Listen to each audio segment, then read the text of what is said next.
প্রয়াত যিনি আমাদের চিত্র পরিচালক আছেন সোহানুর রহমান সোহান। তিনি হয়তো বেঁচে থাকলে তার জীবনে যা ঘটছে এটা নিয়ে তিনি একটা সিনেমা বানাইতেন। দর্শক, সম্ভবত গেল বছর বা কত সালে আমি যদি দেখি, হ্যাঁ, গত বছর 12ই সেপ্টেম্বর সোহানুর রহমানের স্ত্রী প্রিয়া রহমান প্রথমে মারা গিয়েছেন। স্ত্রীর মৃত্যুর ঠিক 24 ঘন্টার মধ্যে মারা গিয়েছিলেন আমাদের এই চলচ্চিত্র পরিচালক সোহান ভাইও। এবার দিন শেষে ওনার যেই কন্যা, তারও মৃত্যু হয়েছে। আর তার মৃত্যুটা অনেকটা প্রশ্নবোধক এখানে ইস্যু আছে। আমরা যতটুকু দেখছি গণমাধ্যমের বরাতে, রাজধানীর যাত্রাবাড়ি এলাকায় একটা আবাসিক হোটেল থেকে চলচ্চিত্র পরিচালক সোহানুর রহমান সোহানের মেয়ের লাশ উদ্ধার করেছে পুলিশ। আর ওনার মেয়ের নাম হচ্ছে সামিয়া রহমান সৃষ্টি। চেহারাও মাসাল্লাহ যথেষ্ট ভালো ছিল, বিয়ে শাদিও ভালোই হয়েছে। কিন্তু ঝামেলাটা কোথায় দেখেন, গত রোববার সন্ধ্যা 6:30টার দিকে দক্ষিণ যাত্রাবাড়ি এলাকার রংধনু আবাসিক হোটেলের 210 নম্বর কক্ষ থেকে লাশটি উদ্ধার করে। এখন প্রশ্ন হচ্ছে যে তিনি তার শ্বশুরবাড়ি ছেড়ে কেন আবাসিক হোটেলে গেলেন। এখানে যতটুকু তথ্য এসেছে বিষয়টি নিশ্চিত করে যাত্রাবাড়ির জন্য সহকারী পুলিশ সুপার বলছেন, সন্ধ্যার পর হোটেল কর্তৃপক্ষ খবর পেয়ে ওই হোটেলের দ্বিতীয় তলার 210 নম্বর কক্ষ থেকে আপনার সৃষ্টির মরদেহ উদ্ধার করে।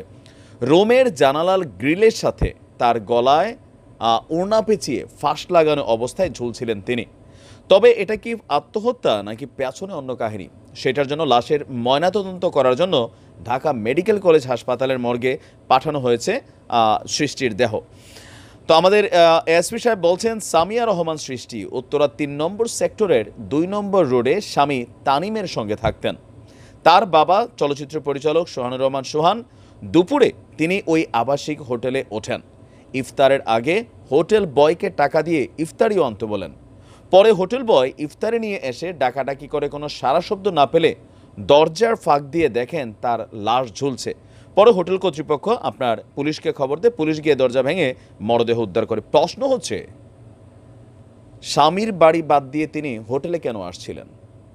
সোশ্যাল মিডিয়াতে এটা নিয়ে নানান নেতিবাচক কমেন্ট আমরা করছি। আসলে আমাদের মধ্যে একটা জিনিস হয়ে গেছে কি, যে কোনো একটা জিনিস দেখলেই আসলে প্রথমে আমরা ওটা খারাপ ভাইবা নেই।